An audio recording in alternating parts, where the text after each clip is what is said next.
said, hey, it's always gonna wait for me. Sometimes I forget and take for granted that it's the beautiful life we live. I don't wanna miss the moments like this. This is the beautiful life you give. You're the reason for. Hi everyone, and welcome to Insight into Healing. My name is Alexa Servodidio. I am your host. For those who are new to the show this evening, I am a licensed clinical social worker and also a psychotherapist. I've been in this field for about 8 years now. I work at a large mental health clinic, and I also have my own private practice. I work with children, adolescents, adults. I do individual therapy, couples therapy, and family therapy. And a lot of the populations I work with range from anxiety, depression, domestic violence, sexual abuse and trauma, and some addiction. Well, tonight I brought back one of our other guest hosts, Maureen Johnson. Maureen, thank you for coming back with us. Thank you very much. It's great to be back. Great. Well, we have a great show set up for us tonight. I have a few questions from the community, a lot dealing with mental illness, addiction, and also conflict in the workplace. So let's get started with our first question. Dear Insight into Healing, how do I know if I'm addicted to something or just having too much fun? Well, I think when you come to this question, I think what a lot of it comes is, where did this question come from? I think, did someone tell you this, or was this something you came to by yourself? Because I think also what other people are noticing about you might be something to keep into consideration. But then also, is this something you've come to on your own? I actually looked up on Narcotics Anonymous World Services. It's on the internet, they have a whole page saying, am I an addict? It says only you can answer these questions. This may not be something easy to do. All through our using, we told ourselves, I can handle it. Even if this was true in the beginning, it is not now. This is NA, so it's Narcotics Anonymous. So they say the drugs handled us. We live to use and use to live. Very simply, an addict is a person whose life is controlled by drugs. They actually have a list of questions to go over and to ask yourself. And they said there's nothing shameful about being an addict once you begin to take positive action. If you can identify with our problems, you may be able to identify with our solution. The following questions were written by recovering addicts in Narcotics Anonymous. If you have any doubts about whether or not you're an addict, they said take a few moments to read these questions below and answer them as honestly as you can. These are all yes and no questions. The first question is, do you ever use alone? Yes or no? I think this is also an important question, because I think, does it come to a part where you're by yourself drinking or using drugs, or do you find that you wake up on your own and you're using, or you stay home and make time just to use on your own, or are you using out of loneliness that you don't have any peer support or family support?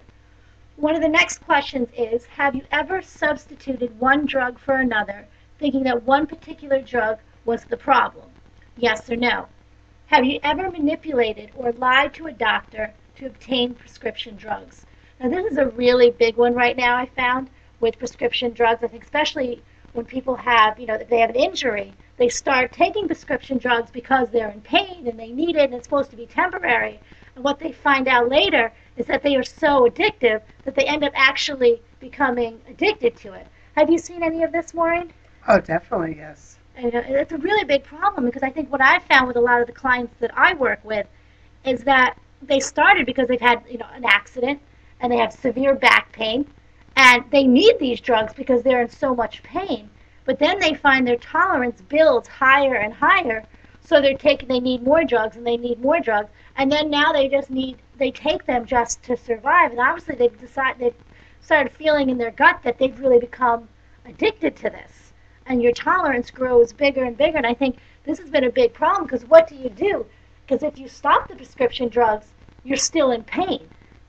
So I think this is like a really hard question to work on. I think also when you're on any type of drugs, or even with alcohol, if you decide to stop them, always go to your doctor to be monitored, because they say alcohol and heroin are the top ones for withdrawal that you can actually really die from. It's very serious, especially with alcohol. When you go through detox and withdrawal, you definitely need to be in a facility to be watched. And I think also with prescription drugs, any type of, if you're just going to stop cold turkey, I'd rather you go to a professional and say, listen, I'm going to stop. So either they wean you off or they watch you so you don't get, really sick. Because I've heard people, you get the sweats, vomiting, hallucinations, you can go into seizures.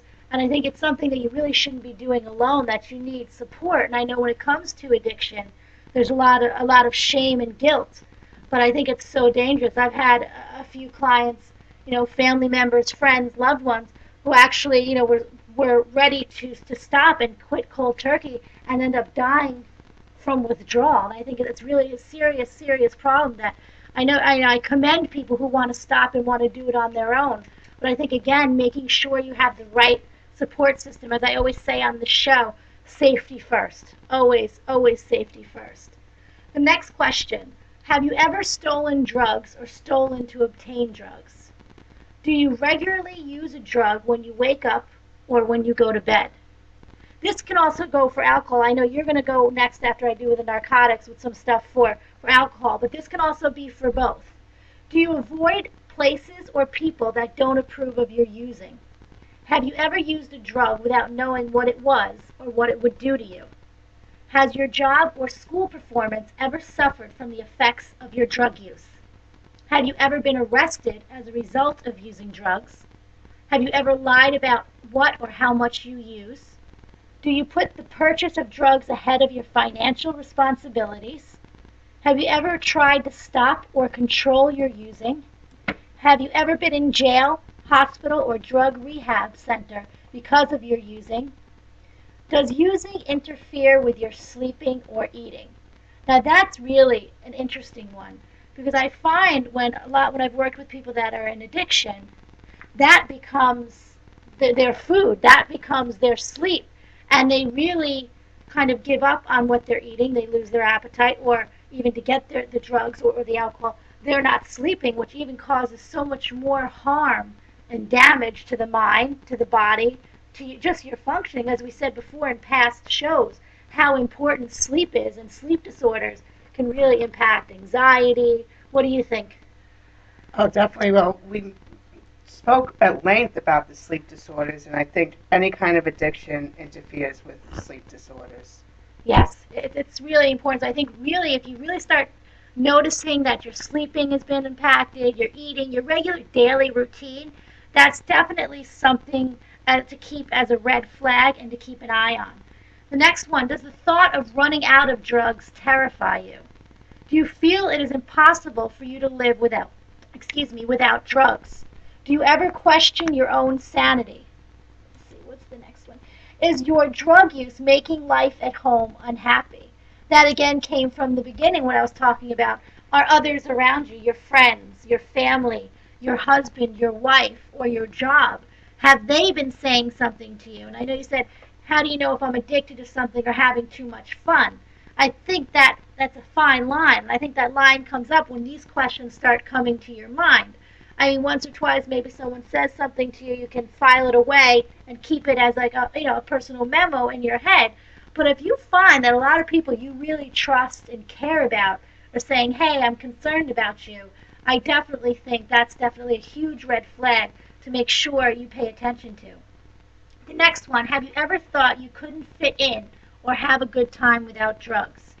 Have you ever felt defensive, guilty, or ashamed about your using?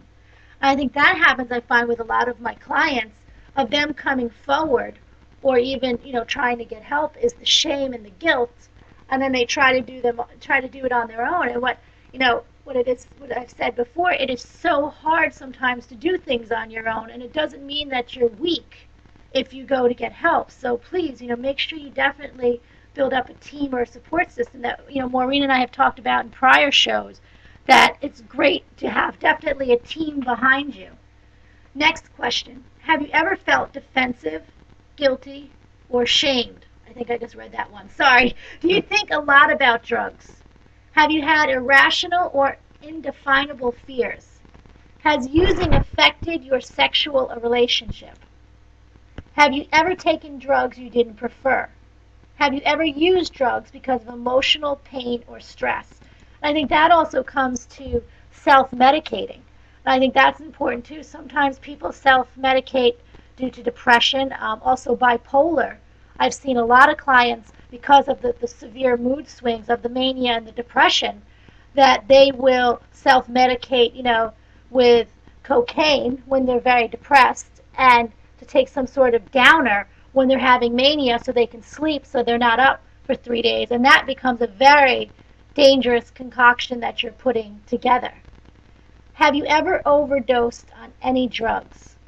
Do you continue to use despite negative consequences? Do you think that you have a drug problem? What they said here, am I an addict? This is a question only you can answer. We found that we all answered different numbers of these questions yes. The actual number of yes responses wasn't as important as how we felt inside and how addiction had affected our lives. Now, this is what Narcotics Anonymous is saying, and I think that was really interesting when they said not really the answer yes, but what sort of inner response came. How did you feel about that? Because I think if we trust our gut instinct, or what our first instinct feeling is, that we know that there's something wrong. And I think you can tell sometimes, is it fun, or has this actually taken over your lives? And I said some of these questions don't even mention drugs. This is because addiction is an insidious disease that affects all areas of our lives, even those areas which seem at first to have little to do with drugs. The different drugs we used were not as important as why we used them and what they did to us. I think that's also, another thing. I don't know if you had any experience with this. The reasons why sometimes people start using because they're bored, because they're lonely, because they can't sleep, because they're angry, and then they use the alcohol or the drugs as a coping skill or as a way to go out and socialize. Have you had any experience with that? Oh, yes. I have plenty of experience. Um, you know, it's such a big topic, addictions. There's just so many different kinds of addictions, and, it can go anywhere from drugs, alcohol, smoking, drinking, coffee, and even work addictions. And an addiction is really something that you cannot stop. That's when you know you have an addiction. So I'm glad the person that wrote the question is having fun, but I guess it's an alcohol question. I hate to assume anything, but if you can stop for a while and, go out once a week or whatever, it's the extent of the addiction and how often you do it. Is it affecting your work, your social life, your family life? It's from one end to the other. How extreme is it? And there's also things called soft addictions, which is too much television. Some people are addicted to that. Too much of the food that you really like, that you're addicted to. So there's such a broad range of addictions. And Mm-hmm. there's a lot of research that's been done about it, and I'll talk about that, in a few minutes. Sure, and it's interesting that you said that. That there's so many there's hard addictions and there's soft addictions. And I found that when someone has an addictive personality, it does seem to carry over. It might just start, with something small, but the addictive pattern kind of goes into all areas of their life. And I think it's something really to become aware of. And I know there's some things healthier than others to become addicted to, but I think also of trying to figure out, where is this addiction coming from? What was the first trigger, if you can remember? And I think I've also read many times, and when I was in school, the age when the person really starts becoming an addict and really heavily using, usually is the age they stop developing emotionally, mentally. So if you have someone who really started drinking heavily at age 21, and it really started not just going out with your friends drinking, but really heavily binge drinking all the time, even though you could be 40 now, if you've been drinking all those years or using drugs all those years, your emotional developmental stage is still at 21, because you haven't been sober all these years to grow up or to kind of emotionally progress. And have you seen that all? Because I know sometimes when there's comorbid, when there's also a mental illness and addiction, and I know you've worked a lot with mental illness. Have you seen anything with that where there's been, especially when you're on psychiatric medications? Well, you're really not supposed to drink or do drugs when you're on psychiatric medication. It only makes things worse. Um, I've seen people do it, and I think they realize down the road that it's not good to do. And what happens, a lot of times, what happened in the individuals I was working with, they really grouped together to go out because they kind of all knew they couldn't drink. So they would actually go to bars or restaurants and all order soda. So I think being connected, having a group that others don't drink, is a lot easier to go out with than people that do drink. So that's always worked with individuals that I worked with. Hmm. I think there's also a danger with medication that maybe one time you went out and drank on medication or used drugs, and thank God you survived. But there's always that chance next time you do that, that will be your last time. And I'm sorry that I'm sounding so serious about it, but I've definitely seen a lot of people where they've gotten really really sick, and there's also been times when it's actually resulted in death. And I think it's also making sure you're really aware of what's going on. And I think if you're taking that risky behavior, to also be aware about that. And what they also go on to say here is when we first read these questions, it was frightening for us to think we might be addicts. Some of us try to dismiss these thoughts by saying, oh, those questions don't make sense, or I'm different. I know I take drugs, but I'm not an addict. I have real emotional, family, job problems. I'm just having a tough time, and I'm getting it together right now. So again, I think what we were saying before, using it to self-medicate, using, kind of making an excuse or saying, this is only going to be temporary. But you might have the best intentions for this to only be temporary, but addiction has a mind of its own. When it takes it over and it takes its course, it takes its course. And I think there are some people that I don't know how they do it, but can overcome this on their own. But from a professional background, I really feel that you need a whole team behind you. And it's not because you're not strong enough, but I think it's such a tough disease and it's such a stronghold that you really need, you need support. And there's also a lot of medical conditions too. Another comment they had is, I'll be able to stop when I find the right person or get the right job. And I think that's, again, almost back to what I was saying a couple of shows back on the 5 stages of grief, where we used bargaining. And I think that's something that comes up, like, if I do this, then this will happen, or if maybe this happens, then I can do this. But I think if you find yourself bargaining, it also brings up other ideas, say, okay, what's going on in my life? Because I think when you do find the right person, is that really going to stop you from using?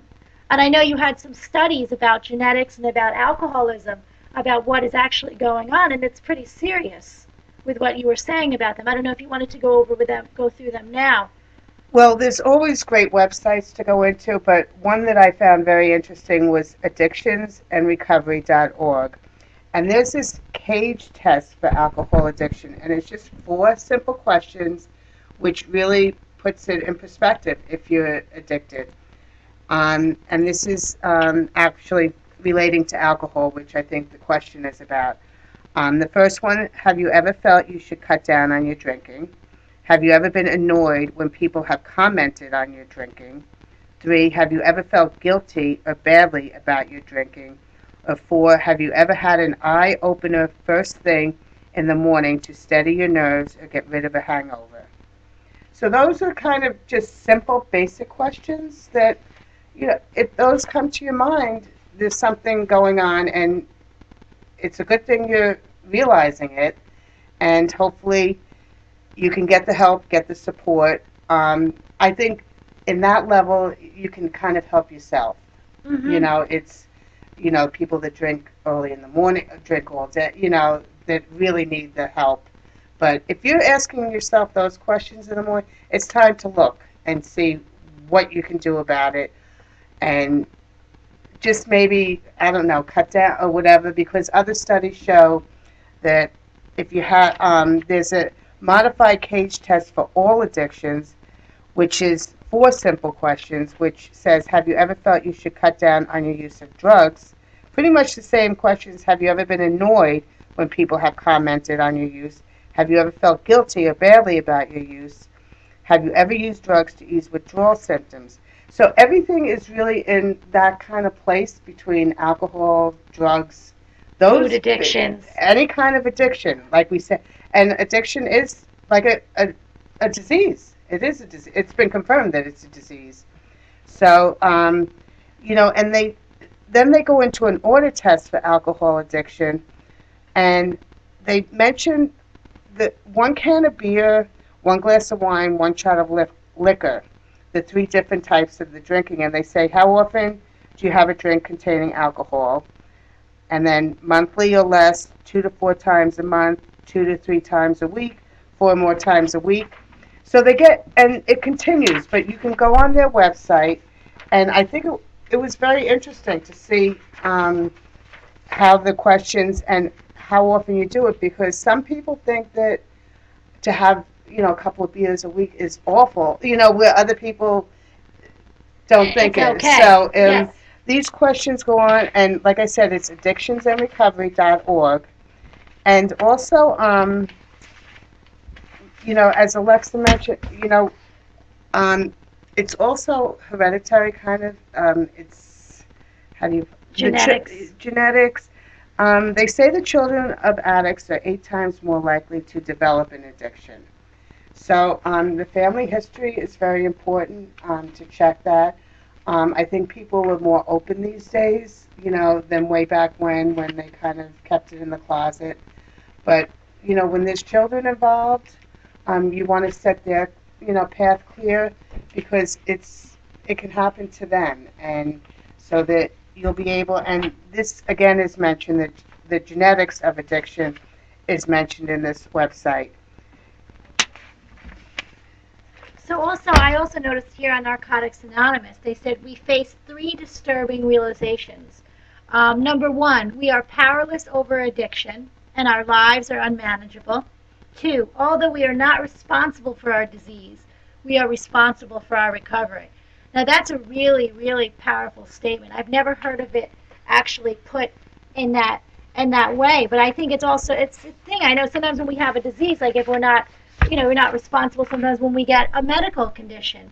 But I think we are responsible on how we react to it. Again, and if we talk about anger, anxiety, it's about how we react to it. I think when we start realizing that we have this disease, having the awareness to take the steps towards recovery, and again, as I said, building the support system. And the third one, we can no longer blame people, places, and things for our addictions. We must face our problems and our feelings. The ultimate weapon for recovery is the recovering addict. I think that's another thing I find is really interesting and incredible about Narcotics Anonymous, Alcoholics Anonymous. I've had a lot of clients that have been involved in both, and it's such a strong community. And as what you were saying before, with people that have been on medication, they do groups and they go out together. I find that having this support team is they have different functions, they have meetings every day, every night, so you can always surround yourself with people for that support. So I know we've gotten pretty serious with this question when they said, how do I know if I'm addicted to something or having too much fun? I think the fun sort of stops here when you really start taking a look at these questions and at these statements that have been made. And I think really taking a personal inventory and saying, okay, where do I fit on these different scales? And this might just be a little bit of a wake up call. This might be awareness. Maybe you're not addicted yet, or in that position. But I think sometimes we have a choice in life if we're going to head down towards that path. And you might be at this crossroads where you're really kind of close of taking that step, or maybe being around certain people that this is something that's common, it's all the time. Or this is something you find yourself medicating, or something's going on. Because I also find a lot of times when there's personal trauma, domestic violence, sexual abuse, sometimes to kind of numb themselves, alcohol and drugs are used. So again, I think definitely if you're really having questions, seek a therapist, go to your regular doctor, and really just speak to them and really be open about it. It's nothing to be ashamed about. It's nothing to feel guilty about. This is a disease, and I think it's always prevention, pre-prevention, taking preventive measures is the best we can do for ourselves. So I hope we answered all your questions. Please keep us, posted. If you have any more questions or feedback, you can always send questions or feedback to InsightIntoHealing@gmail.com, or you can go Insight Into Healing on Facebook and private message me or send me a question right on the page. Let's go to our next question. Dear Insight Into Healing, what is the difference between schizoaffective disorder and schizophrenia? Well, this is a tough one, too. I always get as a therapist, people say, how do you remember all these criteria? How do you remember, all the medications? And I'll be honest, I don't. I use the DSM-4. I mean, there's a DSM-5 now, but I haven't gotten to that one yet. But I have the DSM-4. And what I like to do, especially, when clients are complaining with different symptoms or different criteria, and I find like a lot now because of the internet, there's a lot of this criteria stuff you can look right up. People are self-diagnosing. So we want to make sure, because sometimes we can hear some of this and say, ooh, and kind of go, run with it. It's really important that you kind of go to a professional, but if some of these red flags are coming up, again, seek professional help. What they're saying with schizophrenia, before becoming ill, the patient may have a withdrawn or otherwise peculiar personality. The illness begins gradually. At least 6 months before the diagnosis is made, behavior begins to change. Now, this I'm getting from the DSM-4 Made Easy by Morrison. The next one, during at least 1 month of those 6 months, the patient has been frankly psychotic. There have been 2 or more of the 5 basic symptom types described earlier. Those would involve delusions or hallucinations, may begin with milder symptoms such as beliefs that are peculiar but not psychotic. The illness causes important problems with work and social functioning, obviously, and the clinician can exclude mood disorders, substance abuse, and general medical factors as probable causes. Although most patients improve with treatment, relatively few recover to such an extent that they are completely back to normal. And I think also medication is a really serious component to help treat schizophrenia. There are several reasons why it's important to diagnose schizophrenia accurately. One is frequency. Approximately 1% of the general adult population will contract this disorder. It is a common disease. Chronicity. Most patients who develop schizophrenia continue to have symptoms throughout their lives. Severity. Although most patients do not require months or years of hospitalization, as it used to be the case, incapacity for social and work functioning can be found. See, I see this often. I treat a lot of clients with schizophrenia, and I know there's such a stigma with schizophrenia that you have to be, hospitalized all the time, that you can't be out in the world functioning. And I work with a lot of clients that have schizophrenia, and you really wouldn't actually know it right away. It takes time, and I think they can hold down jobs. They can have a life if they stay on their medication, and they also can get their support team, have a therapist, have a psychiatrist. Sometimes they have day programs to kind of make sure there's always some reality testing. Management. Adequate treatment almost always means using neuroleptic medications, which carry a risk of tardive dyskinesia and often must be taken on a lifelong basis. Now, I know that's a hard thing for a lot of people to hear, is having to be on medication for the rest of their life, but I have found that mostly with schizophrenia, usually medication is something that's really, really part of like the treatment. What do you think, Maureen? Well, this, even sometimes I get confused and the different symptoms, but pretty much the schizophrenia. Okay, the symptoms are delusions, strange beliefs that are not based in reality, and that the person refuses to give up, even when presented with factual information. So that's a good example of somebody with schizophrenia. Yes. Also, hallucinations, which Alexa spoke about, and that includes hearing voices, disorganized thinking, odd or unusual behavior, slow movements or total immobility. Mm-hmm. And then there's lack of emotion, which is a big sign of a schizophrenia. And then poor motivation and problems with speech and communication. And schizophrenia is really a brain disorder that distorts the way a person thinks and acts.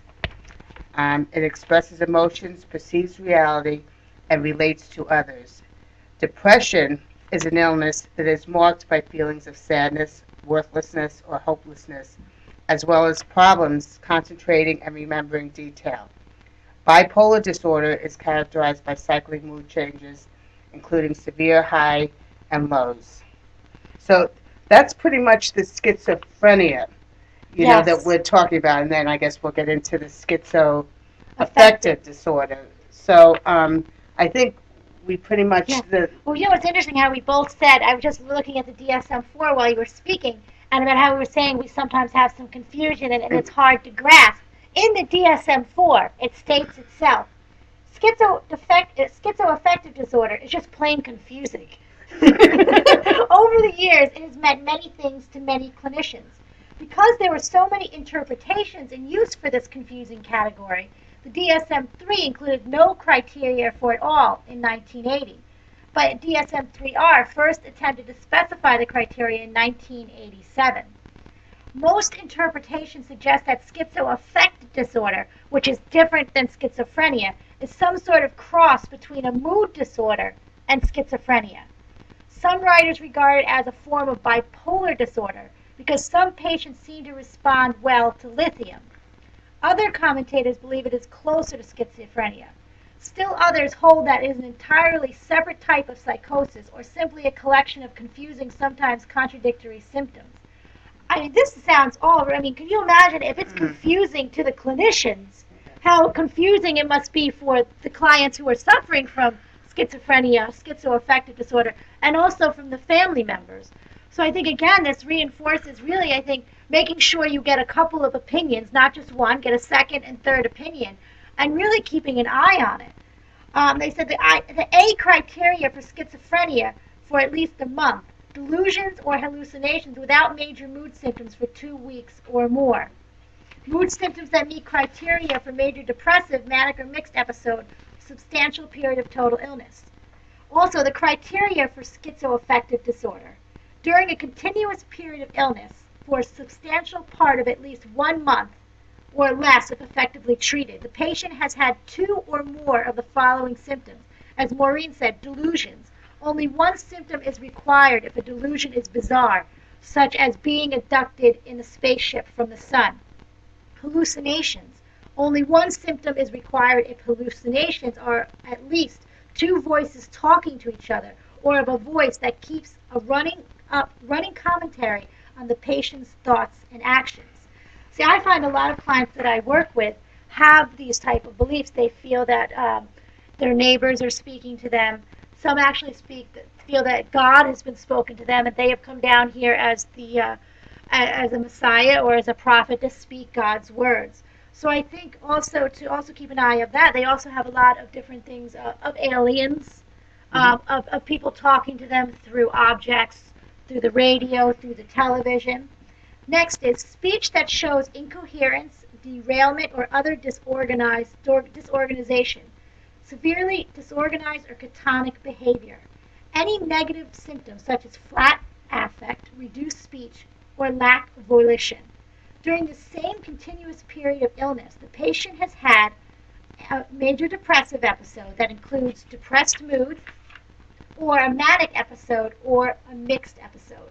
For at least 2 weeks of this period, there have been delusions or hallucinations and no prominent mood symptoms. The mood episode symptoms have been present during a substantial part of the active and residual portions of the illness. This disorder is not caused directly by a general medical condition or the use of substances, including prescription medications. Now that's another thing. That's from our question that we were just speaking about addiction. I think it's really serious. They're making sure sometimes with schizophrenia, substance abuse, finding out again the underlying factor. If you're using or if you're in withdrawal, as I know sometimes with alcohol, you have DTs and you have delusions and hallucinations. So to make sure when are you having these delusions and hallucinations? Are you under the influence? Are these something that happen occurring all the time? Or is this something that only happens when you're using? So again, this also takes down a different layer of what's going on. Maureen, what would you like to say about this? Well, with the schizophrenia, the hallucinations is very serious, and the delusions, hearing voices. Um, a lot of times we recommended to the individuals that we work with was to get a Walkman. When they're hearing these things, put on the Walkman with some music or whatever. It's very difficult because they can be anywhere. They could be at home. They could be out in public. They could be at the recovery center, and just get these uh, hallucination and hear these, voices in their head. And it's very serious. But that was one thing, with the Walkman, and for people that have the mental illness and sometimes they don't have money to buy it, there's money in your case management. You could talk to your case management, and Mm-hmm. have them get it and get some CDs and wear that. You'll see sometimes people walking with the Walkman, around town or whatever. Sometimes, I say to myself when I see them, maybe they have a mental illness, but it's just part of, their recovery of how to handle it. It's very serious. It's very hard to deal with that and cope with that. But medication is good. It's not as severe as it used to be, but it's there still. And you brought up something very interesting as thought came to me about, when you hear persecute, your persecution, or like ideas of persecution. Mhm. Are these voices, I think this is where it becomes dangerous, and this is also when I have clients who, you know, have delusions, hallucinations, auditory, visual. What are the voices telling you? Are the voices telling you to hurt yourself? Are your voices telling you to hurt somebody else? And I think that's when it becomes very dangerous. And if you feel, if you yourself are suffering from this, or your family member or someone you know, it's really again taking safety assessment, and it's almost like the suicide risk assessment. Is this ideation? Are you planning on hurting yourself? What are the voices telling you? Do you have a plan? Has there been past attempts? And I think if there's really, it sounds like this person is really believing that this voice is telling them to hurt themselves or to hurt other people, it's definitely the time, again, as safety first, to call 911 or take them immediately to the emergency room. Because those are, it's very scary for the person that is experiencing these thoughts and hearing these things, or seeing these visual things. But I think it's also for the community and for everyone, it's better to be safe than sorry. Um, I know you said the Walkman helped a lot. Do you recommend anything else you think when someone is feeling this frightened or this overwhelmed? Well, um, with from the population I worked with, it's not a study or a survey or anything. Most of the hallucinations are the same from the individuals I worked with. So, we spoke about this in another show, a journal, writing down things, because with those hallucinations, you need to tell your psychiatrist, you need to tell the people that are involved in your recovery of what you're thinking, and they will be able to guide you and help you. Maybe you need an adjustment with your medications. But we spoke about that journal, how important it is, because when you go see your psychiatrist maybe 2 weeks later, you might forget that. But it's important for them to know what you're thinking, what voices you're hearing, and hopefully they can help you with things. Mm-hmm. Um, but like we would talk in the journal, everything, and the hallucinations, then it's a domino effect. Then your sleeping is not well. It's just your body isn't healthy to handle All different, of it. all the Yes. things involved with everyday life. And I think the journal also provides as a tool for reality testing. As I said before with anxiety that we discussed, by having the journal, about journaling what was happening before the anxiety, during the anxiety attack, afterwards. I think what's happening before the delusions or hallucinations, what's happening afterwards, is that it's kind of, you don't have to write down full sentences or anything like that. I think it's jotting down ideas, so then when you are in a calmer state, that you're able to kind of look back and say, what was this? And also doing reality checking, because I've worked with a lot of clients that have these hallucinations, these auditory, hallucinations, delusions on a pretty regular basis. And they are able to walk and function and still hear these voices and see these things, but they're able to tell themselves, I know that's not real because they have the proof that they put it down in their journal and they really, between with therapy and medication, have kind of been able to gain confidence over it. And yes, it'll be something that'll always be kind of underlying, but it's something that they can manage. And I think that's also becomes the real question is being able to manage it. Okay, so let's go on to our next question. Dear Insight into Healing, as I am finishing my master's in social work, how do I choose what population to work with? This is a great question. I think there's not a right answer, there's not a wrong answer. What I found when I went to social work school is some of the things you can either choose to be clinical, administrative, or research. I obviously chose clinical. So I think number one, that's your first step. Are you going to be working, clinical, research, or administrative? And also the setting. Do you want to work in a clinic? Do you want to work in a hospital? Do you want to work in a school? Do you want to work with people? Do you want to work directly with the clients?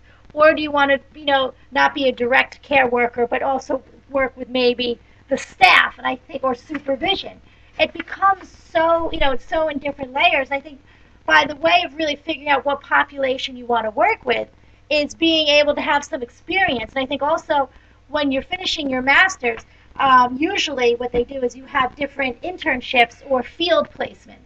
And I think that really gives you a good idea of the field placements that you were in, the populations that you were working with, what you really enjoyed.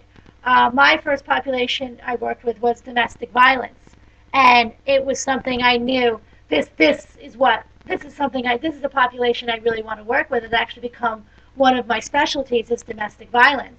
And the second one is I worked in a large hospital in the mental health clinic, and that was something I said, you know what, that's definitely what I want to do. And so I've worked, my specialties were, mental health and domestic violence, and I find those two are really something that, I feel comfortable with. I think it also starts raising the question, some populations, due to personal reasons, due to just any reasons, just due to your own personality or anything, it might not be a good fit for you. They always say if you're going through a personal problem in that area, or if you have a family member with that, that might not be right away the first population to work with. Sometimes people, if they have issues with death and dying, working with elderly is really hard to work with. Or sometimes working with children might not be. And it doesn't mean you're a bad social worker, that you should be able to do that. Just because you're a social worker doesn't mean that that you have to work with every population and be the best. We're human. You have to pick and choose where your strengths are, and I think that's the best advice that I could give. Maureen, what do you think? Well, the social work field is always on the rise. I read one article that said in the year 2000, we had over 500,000 social workers in the United States. That's a lot, and Wow. that was back in 2000. And it's on the rise. There's a lot of people with problems, with issues that need to be addressed. But it's such a broad field. I mean, I was reading different things. They're in schools, they're in police departments, they're you work with individuals, families, communities. They're in private businesses, schools, nursing homes, private practice. They're in the court system. The social workers are all over, and I don't think people realize No, everywhere they are. no. And I never thought in business, businesses, they do have social Yes. workers, and I just thought that was pretty amazing. Um, and then different kinds of who to deal with different topics of social work. I mean, you have substance misuse and addictions, you have aging, child welfare, public welfare, school social work, justice corrections, developmental disabilities, employment, occupational social work, healthcare. I mean, it's just such a broad. So I think you need to narrow it down first by maybe the population that you'd like to serve. Maybe Alexa's more familiar in this field because she is a social worker. I just was associated with my individuals I work with social workers. But, go with who you really think you can help the most. But basically, a social worker is somebody that cares about people. So I think whoever you decide to work with, just that you have that caring in you, you'll be able to work with children, adolescents, adults. And you want to make things better for people. You want to relieve suffering, and you want your work to make a difference. Yes. I think what Maureen was saying, even with businesses, there is human resources in any huge company, that the major Fortune 500 companies, they have human resources and they have social workers there. They have people that do sexual harassment. Problems. One of our next questions is a place of employment when there's problems in the place of employment. They have workers there. And I think it's really just an amazing field, and people really don't realize, as you said, how huge it really is. I mean, you can work in a school, you can work in a hospital, and also between administrative and research, you can also do research, finding out about medications or finding out what different environmental, social, personal factors impact different types of races or communities or education. And I think it was so huge. I mean, when I was in school, social work school, I took a research class. I mean, it was tough stuff. Especially if you're really good in math, research will be really good for you. So that was a tough one. Research was tough for me.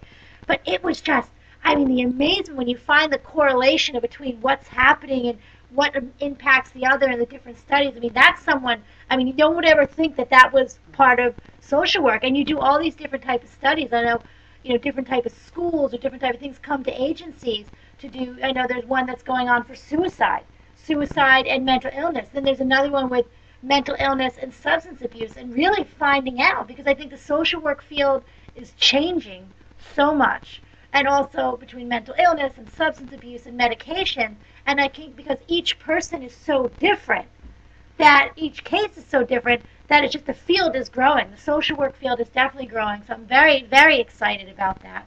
And I think as you're finishing, you also have a supervisor. And I think also, throwing some options to her and really figuring out, what do you feel your strengths are? What do you feel that you want to learn more? Because you never learn too much in this field. And I think that's one thing as a social worker, as a therapist. I think Maureen feels the same way.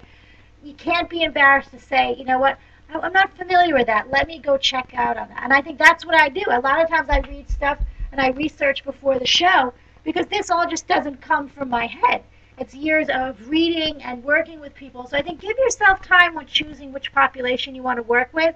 And there's no right answer, there's no wrong answer. It's just learning and moving forward. So want to go on to our next one? Oh. Well, there's also a great website, National Association of Social Workers, NASW.com, which will give you more information on different choices and the careers in social work. So you can look into that. Great. Good luck. Thank you. Let's go on to our fourth and last question, because we're running out of time so quickly tonight. At my place of employment, there is a coworker of mine that talks on her cell phone all the time and is very loud. It is driving me crazy. What do I do? I'm nervous if I complain to my boss that she will retaliate. Well, I think that's also a very serious problem. I think also what we were just talking about before about having social workers in a human resource department. This might be something that you want to go to the human resource department, and you can remain anonymous and discuss with them, what you're feeling. If this is really impacting your work and your productivity, this might be something. And I know sometimes it's hard to approach, and it sounds like, she's very loud, and what do I do? And I don't know if she really, obviously she's not listening to what you're saying. I don't know if you really approached her or not, but that can also cause some conflict. So I think maybe talking first to your supervisor, or also going to human resources, and I think there's usually a procedure of making a complaint. What do you think, Maureen? Obviously, I don't know the size of the office, but most organizations, companies, have a human resources department. They should have, and within that human resources comes a corporate compliance that actually people have to take once a year. And one of these issues is about cell phone usage and common courtesy to other, staff members there.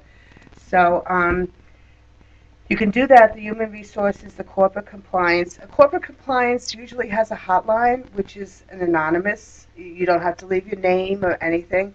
just the situation.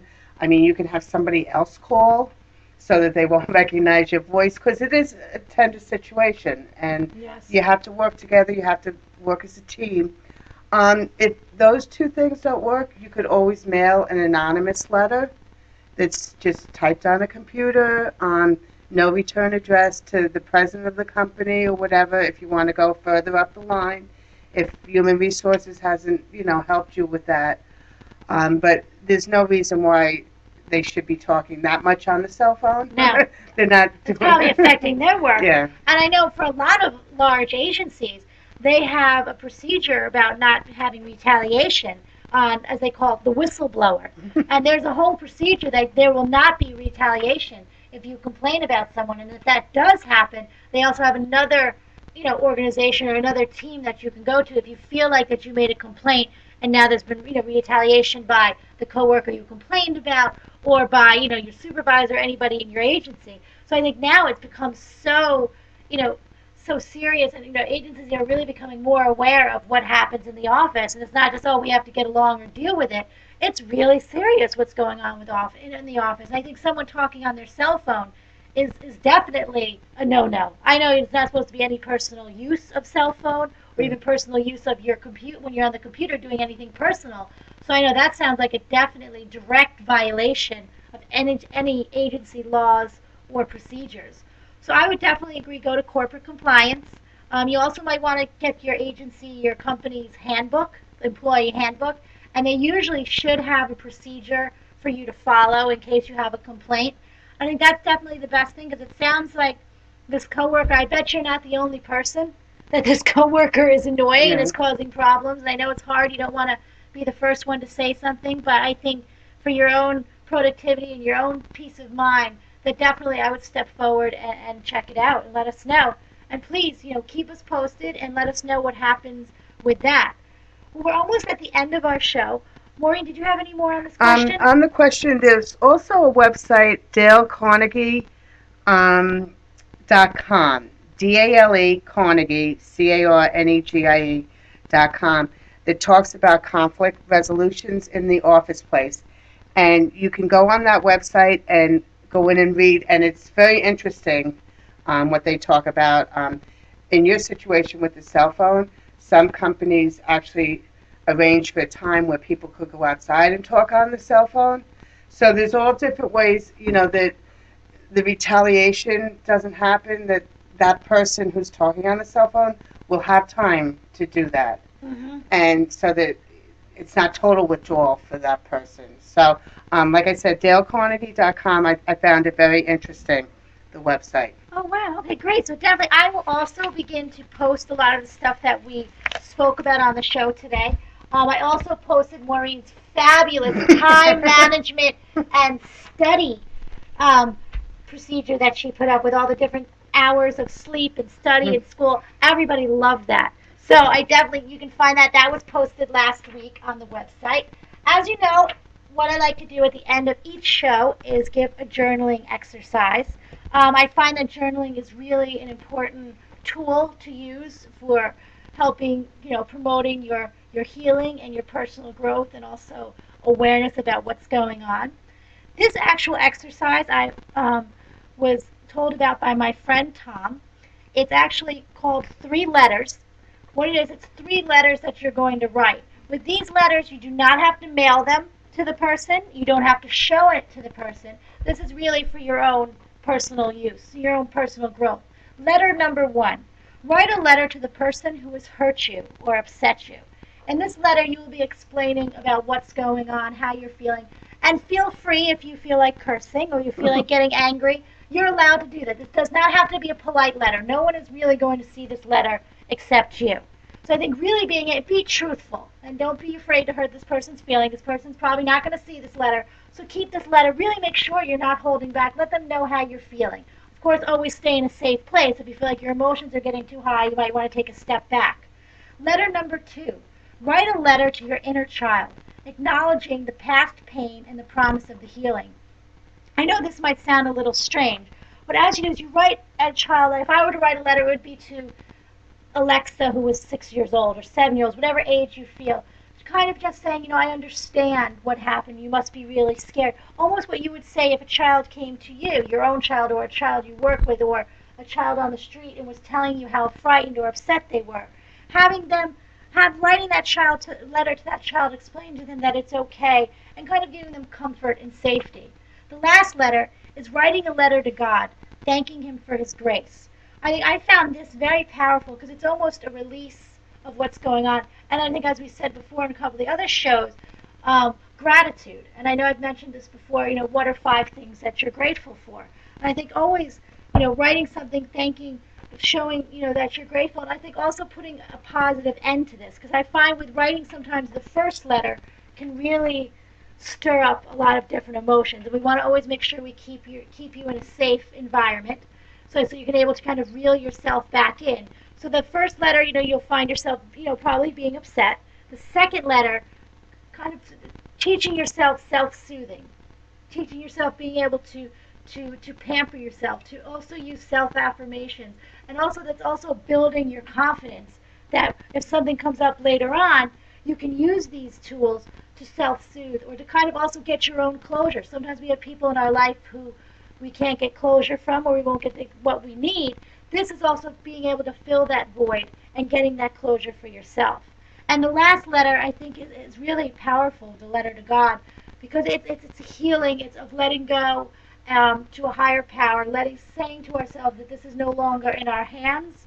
And yes, it still might be upsetting for us that we are letting go and we're lifting it up to God. I think it's also very empowering to be able to say, you know what, I'm done with this. And I guess being able to kind of put it to rest and I guess finding the peace within the chaos with this and really being able to start your healing process and your growth. What do you think, Maureen? Definitely. I think that I like the second one, relating as a child, how you see things as a small, a younger individual. I think they're great. Thank you. I think really, a lot of people don't realize I use this a lot in my practice with going back and talking to your inner child, and people are like, what does that mean? They laugh at me, and I say, I know. I think it's a great idea. It really is. I mean, it's really, we need to self-nurture, and we really need to talk to that child. Yes, we're older, and people say, we should be over it, get over it. You know what? No, we need to go back, and we need to give what maybe we didn't get as a child. We need to give it to ourselves. That's the most powerful thing, and that's how we start with the healing and the growth. Well, I would love to thank everyone so much for listening tonight. Again, any questions, comments, feedback, please send your questions or emails to InsightIntoHealing@gmail.com, or you can go to Facebook and look up Insight Into Healing, and please give us a like. If you could also check out Penelope Film Fan Page and Servodidio Productions. Well, everyone, I just want to say thank you so much for listening, and I will be taking us out with a song that we heard in the beginning. It is Every Good Thing by the Actors. So everyone, good night and God bless.